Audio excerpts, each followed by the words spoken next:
Police K-9 Unit, the Gardner Police Department, the Ashburnham Police Department, the VFAS unit of the State Police, the Violent Fugitive Apprehension Section, the Master State Police Air Wing, Troop C Headquarters out of Holden, and the State Police Detectives assigned to the Worcester County DA's office.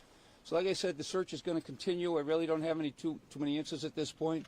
We're still treating like he is alive and would be somewhere in the woods. We did find a vehicle.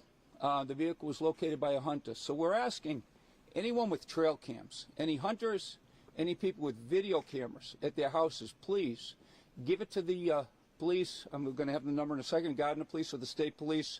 It's incredible how often that these tips help us solve crimes, find people. So we're asking the public for all of their help. Right now, I'll turn it with regards to the number for the Gardner Police Chief. Thank you, DA. Again, I'd appreciate it. We'd appreciate any contact. If anybody could look on a trail cam, specifically in the Old County area of Ashburnham, out to the Route 101 area. Anybody who hunts these areas, could you check your trail cam, see if anything came across? You can contact the Gardner Police Department, 978-632-5600, or any Massachusetts State Police as well. Captain Egan, if you could just give the number with regards to the Mass State Police. Sure. Mass State Police Detective Unit, Worcester County, 508-832-9124. Okay. And again, we're asking for the public's help. The search is going to continue. Right now, the children are still in the custody of the Department of Child and Family Services, and we're just going to take it from there. I can take a couple of questions, but we really don't have much to add. Joe, have you found anything? There was some radio traffic about some bloody clothes that were found out here. Have you found anything at all? No, we haven't found any bloody clothes. We have the tire tracks. We know where the car went into the woods. We know the general area. We've gotten some information that's come in with regards to the car itself and possibilities. Right now, we're working on possibilities, and thank God that hunter. I don't know when or where we might have found the car, but there was a bow hunter going through the area, and he found the vehicle. Immediately notified the Gardner Police. Did you find a weapon? Any idea on the weapon? We are assuming that the man is armed with a handgun. We are assuming that, like you said, and the State Police, Gardner Police, Ashburnham Police, and State Police detectives, I mean, K-9 to the air, incredible professionals. They're doing an incredible job with regards to this. They're treating it like they have a man who's armed in the woods, and they're going out to take an abundance of caution. They're going out there in numbers, and we ask, please, no one in the public go out and try and look for this guy. If you run into the guy, call the Gardner Police, call the State Police, call the police department, and just back off from anything that you might see, but provide us with the information that you might get. Any idea when he may have come into the woods? Yeah, I believe it would have been sometime Sunday. How big of an area are you looking at? Well, this is a big area. It's about 400 acres out here, and it's incredible the way they do the work. As they go through the woods, it comes in on a grid. I don't want to go too much into that. I don't want, but they know where they've been, and they know where they need to look. Have the cabins been searched? Have you already looked at all the cabins out here? That's part of the investigation. Bob, they're not walking by anything that needs to be searched. But are they still looking at cabins, or have they finished that?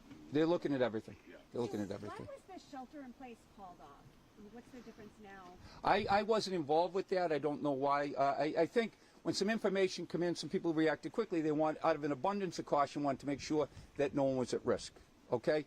So they thought, when they saw the car, they didn't know if the suspect, the person we're looking for, was in the car, not in the car. So there was, I'm pretty sure that's why that was put into place at the time. There was some conversation, and they wanted to act out of an abundance of caution. I know Mr. Pennington has a military background. Do you think he has the skill set to survive in the woods? Well, that's part of the training. Those are the questions that the State Police have been asking, and they're finding out exactly what training he would have had, wouldn't have had. Yes, that is part of the equation. Yes. For those of us who are unfamiliar with this area, you said there was a bow hunter here. Can you kind of explain what's in this woods? There are cabins here. This is a place where people go hunting. Is it campgrounds?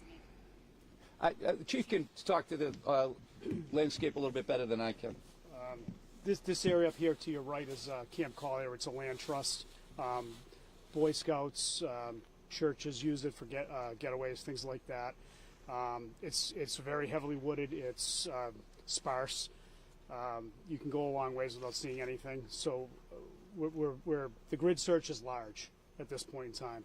We're operating, again, like the DA said, we're operating the assumption that Mr. Pennington is still alive and on the run. We do believe, to treat him as he's armed and dangerous, given the circumstances. And again, if anybody sees anything, please report it immediately. What would you say to people after dark who live around here? Should they be concerned? Should they be worried? Part of the investigation was the search conducted last night. Certain things, like the DA said, came up last night that we felt comfortable lifting the shelter-in-place order. At the time, there were circumstances, again, out of abundance of caution, that we took to make sure that the residents were safe. I just say, be vigilant, pay attention to your surroundings, and report anything immediately to the police. Could there possibly be another shelter in place tonight? We're not going to speculate on that. As the information comes in, we'll deal with it that way. Really can't speculate. I'm just so impressed by the work that all the different police departments working together are doing. You know, you work alone, you go fast. You work together, you go further. And that's just what they're doing right now. So the car, you think the car was here since Sunday morning, like right after the homicide, he came here? Bob, I don't know exactly when he got here. I mean, it was found Sunday, but I don't know exactly when it got here. But that started a lot of what you see here now. And it was deep into the woods? Can you describe Yeah, it? it was a good measure into the woods. Yeah, you couldn't see it from the road. It was a good 1,500 feet. Yeah, Something like that. yeah. It was. A cell phone did he have a cell phone? Did it ping at all? We're hearing all kinds of rumors that it was in a different place. That's something that's all part of the investigation. Anything with regards to the cell phones, but we're going to let them do their job. I can't get too far into that. Anything that might potentially jeopardize the investigation. That's going to be all the questions. Thank you Okay. very much. Thank you. Prior to Sunday, had your office or the chief, had you guys had any contact or any kind of history with Mr. Pennington or the Pennington family? Now, Guys, I think that was going to be all the questions. I think we're going to wrap it up here. Thank you very much. was it? All right. Thank you. Okay, thank you.